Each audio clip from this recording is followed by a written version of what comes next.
it was like on paper I had everything. I had like a job at the big firm. I had like, the relationship, the whole thing. But I was fucking miserable. And I took this overdose of Iboga on the weekend of my call to the bar.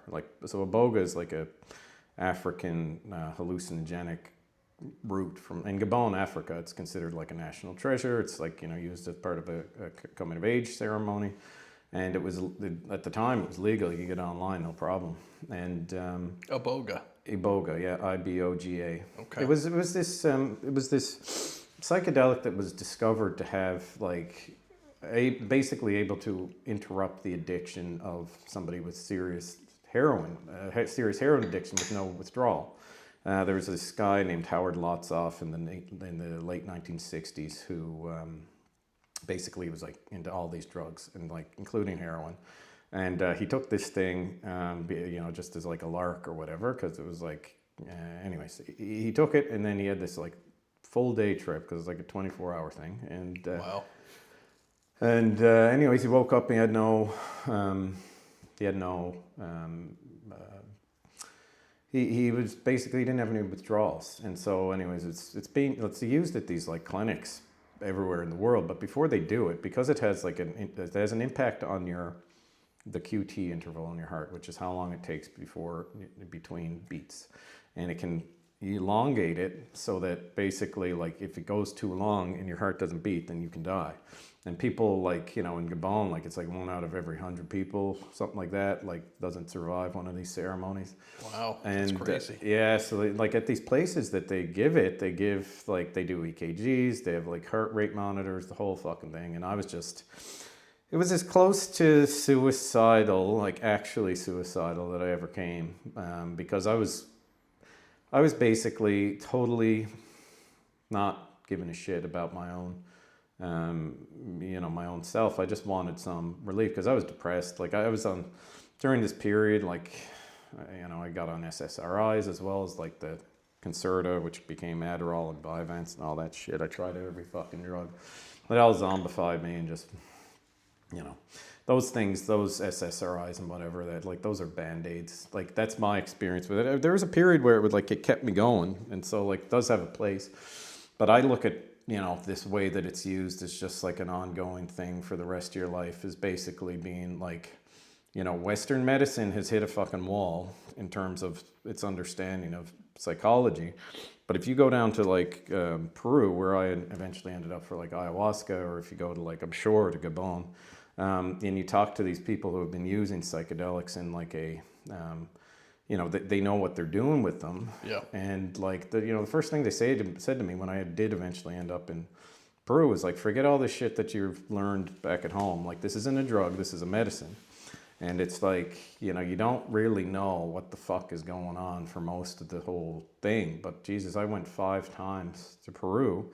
And the last time I was there, because it was like the other thing the shaman said is like, this isn't a one and done thing, this is a process. It was like a graduation ceremony. And sure enough, through the jigs and the reels, this was February of this year, through the jigs and the reels of me just basically following my heart wherever it led. Like I'm now in this position now where, I'm basically, quit my job. Like I don't have a specific idea of how it's all going to turn out. Mm-hmm. But if you look at like, the thing about the way, like when I first, so that, anyways, after this Iboga experience, which turned into a total fucking nightmare, because I basically thought I had a heart attack. I called it like over the night. I was like, I was being trip sat by my sister who had no fucking idea what I was doing, like really.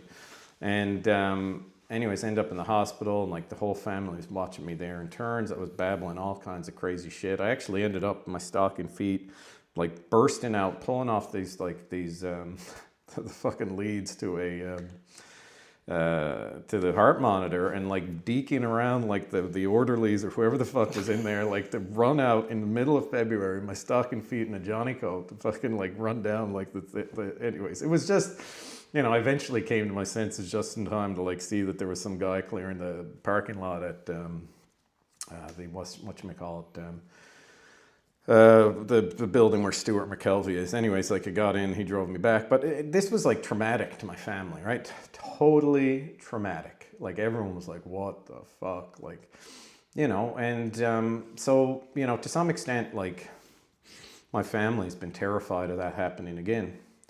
And, but, when I came back from that, like that's when I really started writing. And then I eventually, the weird thing about these medicines, right? Like is, we have this idea, we're born into this idea of reality being totally separate. But if you look at any kind of like Eastern mysticism, like they'll say it's all one, like you must have heard that like phrase before, like, Yeah. It's all one and all this kind of stuff. But, that's just like, actually what that means, like at bottom of all of this, is that there's no separation between any of us. There's no, whatever idea of our own identity as like a separated being from the world at large. Like that is part of the wound. Like the wound of everyone has is like this notion of separation, right? The, Hindus called it Maya. Like there's Maya is what we're born into, and it's illusion. Mythology from around the world, one of the guys who I really like, helped me on my journey was Joseph Campbell, who wrote The Hero with 1,000 Faces, which is like a framework where he took all these myths.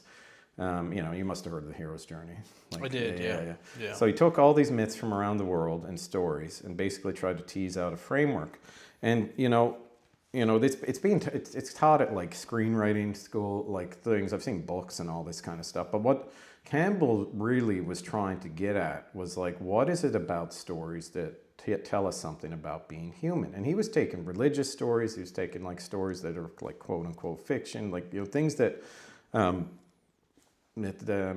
basically he got this framework. And, the thing he said, which as far as I have experienced it, is exactly right. He said, all religions are true, but none are literal, which is, a great deal of suffering around religion comes with the fact that people think that these things are historical texts, as in they are telling you exactly what happened from a historical point of view, rather than being like, okay, if it's truly all one, and that means everything that comes into my consciousness has some purpose to be there, which is like kind of like one of the things that you would have to accept if you actually thought it was all one. Well, then, all of these stories that we encounter have some purpose for our own, for our own lives, we'll say. And so, like any of the religious stories, any of the things that we encounter are there for our benefit. As in, like, if it comes into your consciousness, it's there for a reason. Which is, like, this is something that I learned after, like, through years of going down to, like, Peru. And, like, one of the first things that because basically I hit a wall after, even though I was writing, I hit a wall. And, like, the fucking crazy thing about that Iboga experience is that, because it was like almost like when I've had these experiences, it's almost like you're entering into a dialogue with something, right? Like and this was something that was more pronounced with Iboga and ayahuasca than anything else. And it was like, in the first one, it was like I was having a dialogue with this fucking, in the fucking trip, it was just after 𝐬𝐮𝐬𝐫𝐷𝐿 Unchained had been released. And it was like this floating head of Samuel L. Jackson as Stephen the House Slave, who was like speaking like an American accent, but it was like he had like a thick African accent, and it was just like, it was like, oh yeah, it was wild. But anyways, like I was like at the end of this thing, like, I had this like, vision of like, it was the jungles of South America, and it was like, you got to go and find a witch doctor there.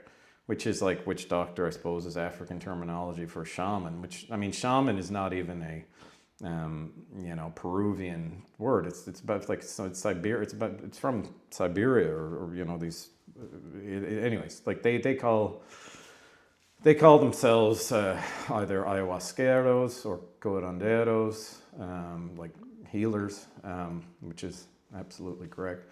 But anyways, this was the thing. Like I got this message, like you got to go back down there, or you got to go there and find a witch doctor because I cannot fix you. Before you move on with that, yeah, Iboga, is that related to ibogaine?